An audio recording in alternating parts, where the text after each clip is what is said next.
নমস্কাৰ, মই জ্যোতিষী শ্ৰী মিণ্টু শৰ্মা। আপোনালোকক নতুন বছৰত মেট্ৰিক কেণ্ডিডেট যিসকল আছে তেওঁলোকৰ কাৰণে মই এটা টিপছ দিবলৈ ওলাইছোঁ। চাওক, মেট্ৰিক কেণ্ডিডেটসকলৰ কিন্তু পৰীক্ষাৰ আগে বহুত টেনশ্যন হয়। তেওঁলোকৰ পৰীক্ষা কেনেকুৱা হ'ব বা তেওঁলোকে পাৰিবনে নাই।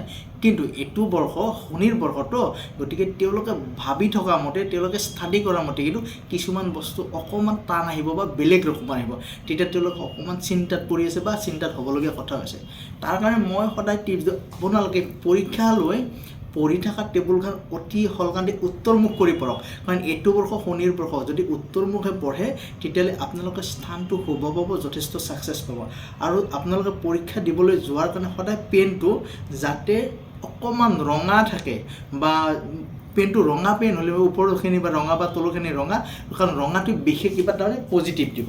লগতে আপোনালোকে পিন্ধা চাৰ্টটো হালধীয়া হ'ব লাগে বা আকাশী ৰং যিটো বুলি কয় তেনেকুৱা হ'ব লাগে। তেনেকুৱা হ'লে কি হয়, নিগেটিভটো আপোনালোকৰ পজিটিভ, বাট আপোনালোকৰ যিটো খুজি আছে দিবলৈ, পৰীক্ষাত যিটো বিচাৰি আছে সেইটো আপোনালোকে পাব।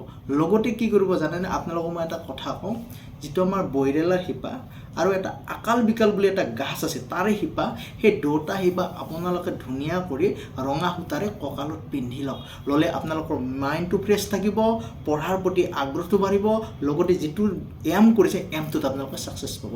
মই কোৱা মতে আপোনালোকে ইমাৰ্জেঞ্চি সেইবিলাক বস্তু লৈ লওক। আৰু মেট্ৰিক কেণ্ডিডেটসকলে মই বাৰ কৰোঁ, পেনটো যাতে অকণমান ৰঙা হয়, কালাৰটো মই সেইটো কথা কোৱা নাই দেই।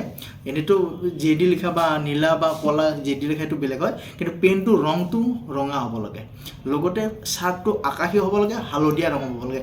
তেতিয়া কি হয়, তোমালোকে ভবামতে পজিটিভটো পাবা, লগতে যেনেকৈ বিচাৰা তেনেকৈ তোমালোকৰ ৰিজাল্টবোৰ পাবা। ঠিক আছে, নমস্কাৰ।